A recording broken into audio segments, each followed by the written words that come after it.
Rais wa Marekani Donald Trump akiwa na mjumbe wake maalum Steve Witkoff waliwasilisha mpango wao wa mambo 21 kwa viongozi wa Kiarabu na Kiislamu waliokutana nao jijini New York Jumanne, wenye lengo la kusitisha vita vya Gaza na kuanzisha serikali mpya baada ya Hamas. Ripoti hiyo ilisema walikuwepo waliopokea mpango huo kwa mtazamo chanya. Trump aliwaambia viongozi hao katika mkutano uliofanyika pembezoni mwa mkutano wa Umoja wa Mataifa huko New York kuwa vita hivyo vinapaswa kukoma mara moja.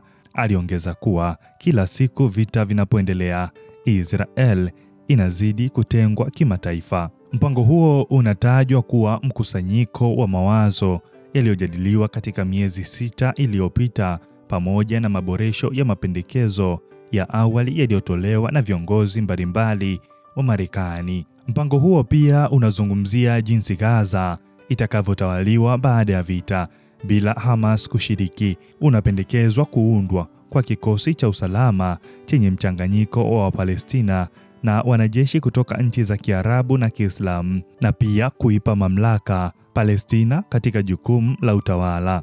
Aidha, mpango umependekeza nchi za Kiarabu na Kiislamu zifadhili serikali mpya ya Gaza pamoja na juhudi za ujenzi mpya wa ukanda huo.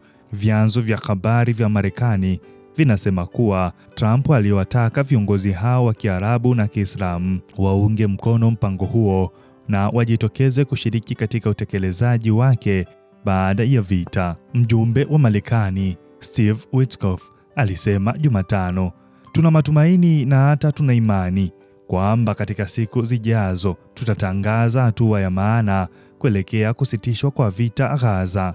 Mpango huo uliwasilishwa katika mkutano kati ya Trump na viongozi kutoka Saudi Arabia, Qatar, Misri, Jordan, Uturuki, Indonesia na Pakistan, uliofanyika pembezoni mwa mkutano wa Umoja wa Mataifa. Baadhi ya viongozi wa Kiarabu waliweka masharti ya kuunga mkono mpango huo. Masharti hayo ni pamoja na kuhakikisha kuwa Israeli haitachukua maeneo ya ukingo wa mto Jordani au Gaza, wala kujenga makazi ya walowezi katika Gaza. Viongozi hao pia walisisitiza kuwa Israel isivuruge hali ya sasa ya msikiti na iongeze mara moja misaada ya kibinadamu kwa Gaza. Trump aliwaambia viongozi wa Kiarabu kuwa hatua inayofuata ni kujadili mpango huo na Netanyahu katika ikulu ya White House siku ya Jumatano ili kupata ridhaa yake, kwa mujibu wa chanzo.